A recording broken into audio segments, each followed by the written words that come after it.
every fight that I have now is going to be the biggest fight in my career. And co-main event slot on the best pay-per-view of the year, best fight card of the year. It's where I need to shine. Every fighter in their career has that one fight that sort of, in the eyes of the audience, proves them to be like a legit fighter, right? I think back to when Conor first fought Dustin. As he was coming through the ranks, suddenly everyone realised, like, oh, this guy's really good. Do you see this fight with Chandler as the one that, for you, shows the world, like, I'm not just a fun fighter, I'm a legit elite fighter? I hope so. But the goalposts always get moved with me, lad. Like, everyone's saying now before the fight, oh, Chandler's going to knock him out, Paddy's not good. And then once I beat him, it'll be, oh, he's 2-4 in the UFC, he's 38, he's washed. Know what I mean? That's just, I'm used to it. I get on with it now. I just go out there and prove how good I am by winning. I saw on your YouTube channel, which is a great channel, people should check it out, that you've started really like dialing in and taking your career seriously more than you ever have before. Do you feel the effects of that in the gym and when you train? Yeah, feel it when I spar, feel it when I train. Even like doing me fight run-throughs the last couple of days when we've been training. I've never had this much energy fight week. I've never been able to smash pads for rounds and rounds and then do a fight sim after it. And everything's just coming together. You know, everyone always says it, it's very cliche, but I am in the shape of my life. I've never felt this good, and it'll show on the weekend. Did we establish who has the bigger, most messed up hand, you or Michael? Yeah, everyone started saying I've got a moose knuckle, which was quite funny. But yeah, I think I've got bigger hands than him, lad. He's only little, isn't he? Paddy, right. You've used that phrase, you know, people are always moving the goalposts for you. And I remember you were saying something similar when you fought Tony and something similar when you fought Bobby Green or King Green. And then you said you kind of get on with it now. Did that ever bother you at all? And was there a moment when you were just like, all right, no, I got to move on from this? Nah, it's been happening since I was an amateur, since I was 16, you know. People saying, oh, he'd beat you, and then when I beat them, it's like, oh, he's not even that good. Like, I'm used to it. It's been happening for years and years. It's something that's what's not new to me.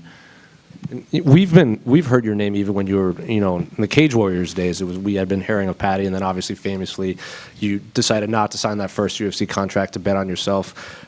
But since around, even before then, it's felt like you've been this quote-unquote kind of superstar in the rising that we're going to have these big media days with. Can you remember a time that you felt like that? Like maybe you don't feel like a superstar, but people around you started to really, really recognize you, like around the world?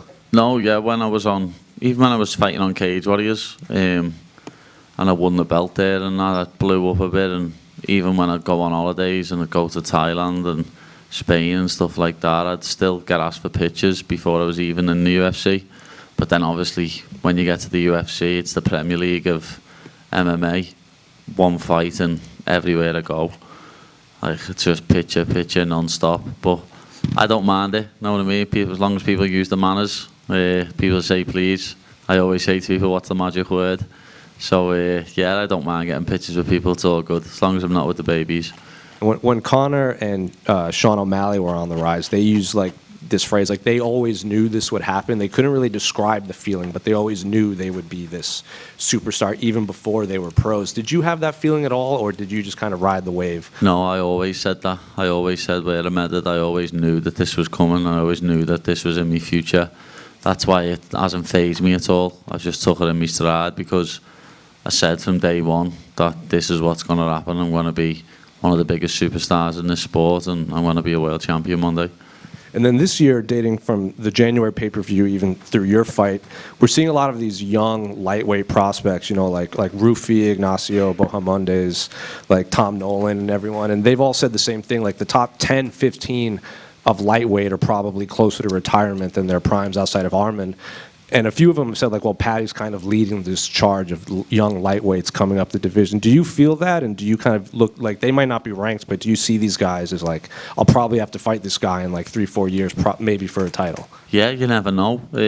I've said the same myself. The old guard's changing. The old guard's going to fall out, or they're either all going to retire or they're going to end up on a trajectory like Tony Ferguson, because they're all getting on. Like, I think most of the top 10 is over 38, well 35, sorry, like Benil, Moicano, Chandler, Poirier, Gagey, Charles.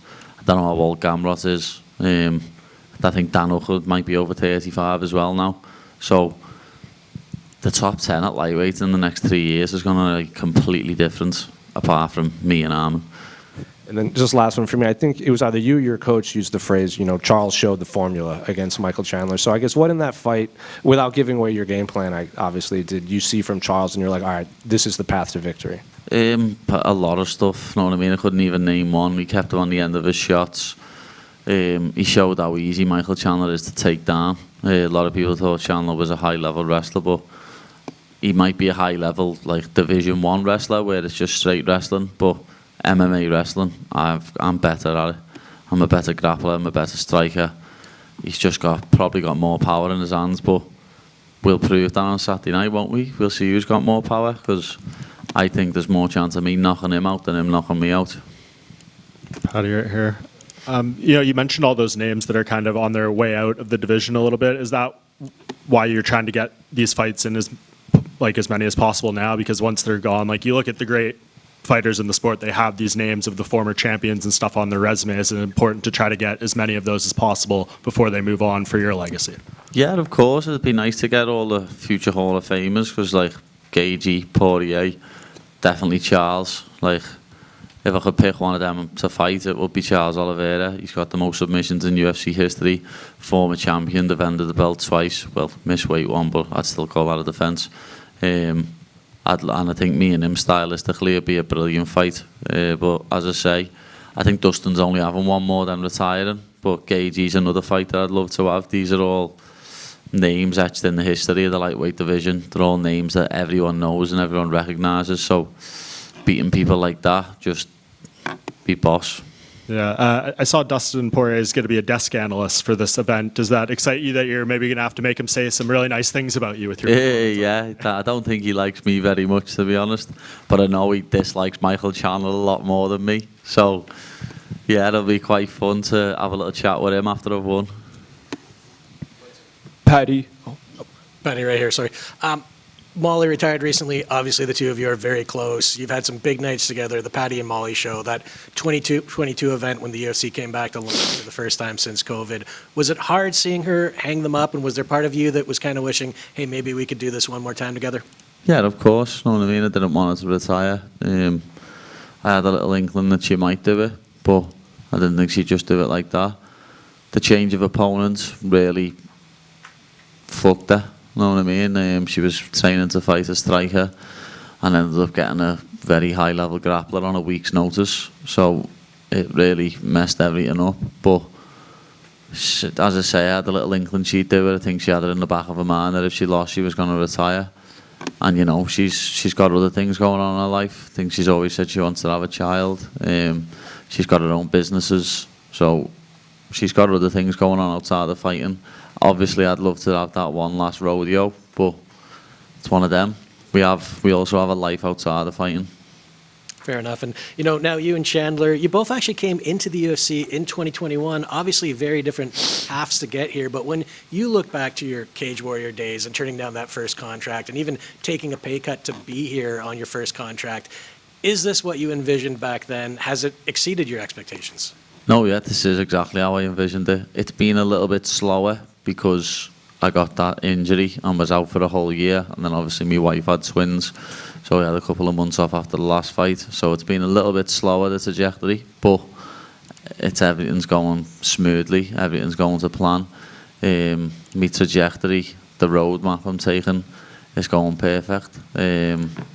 Beat Michael Chandler the weekend, then fight someone like, as I've just been saying, Charles, Justin or Dustin in Abu Dhabi in October. And then I'm coming for that belt in 2026.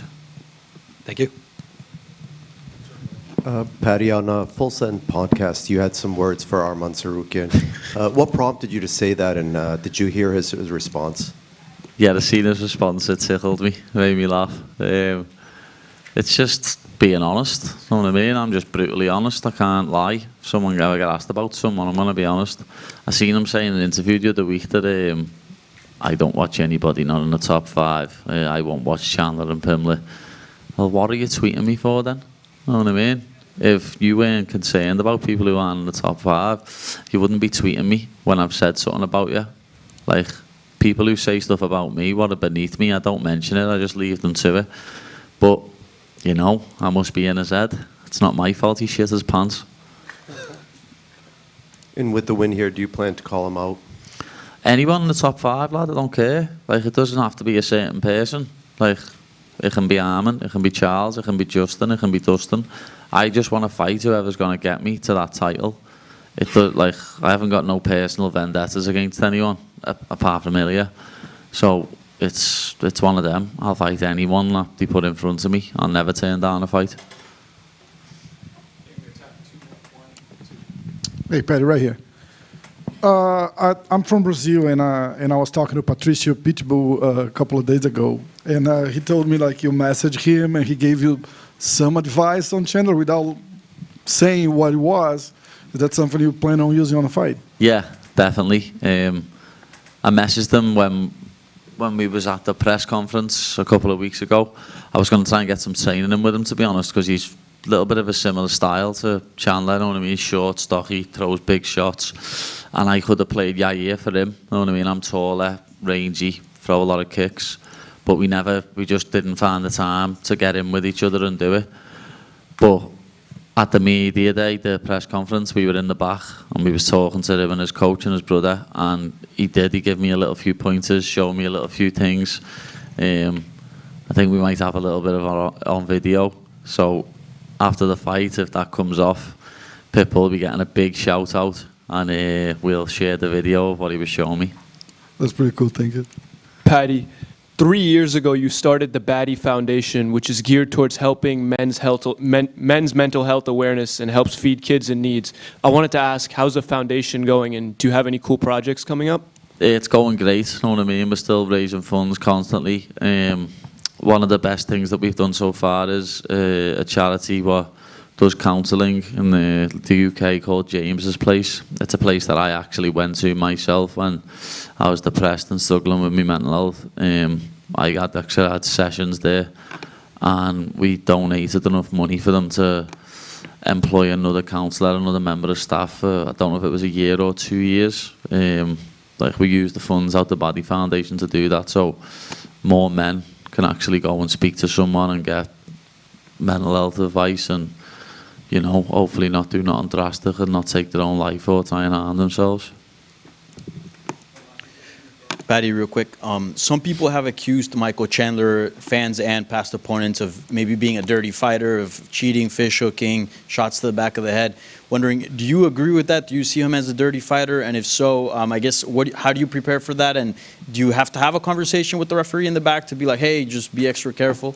Yeah, he's the nicest man in the world outside the cage, and when he gets in it, he's a dirty bastard, isn't he? You know what I mean? But I always say, if you're not cheating, you're not trying.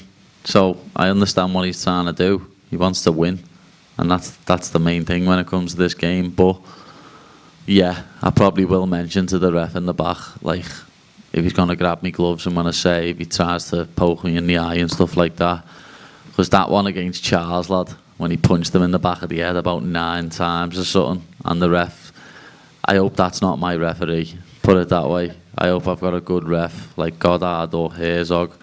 I don't want to have a ref that's just going to let me get rabbit punched in the back of the head consistently. The one what he done to Gage, he was bad as well when he poked him in the eye, and then the ref went to stop it and he just punched him in the face as hard as he could.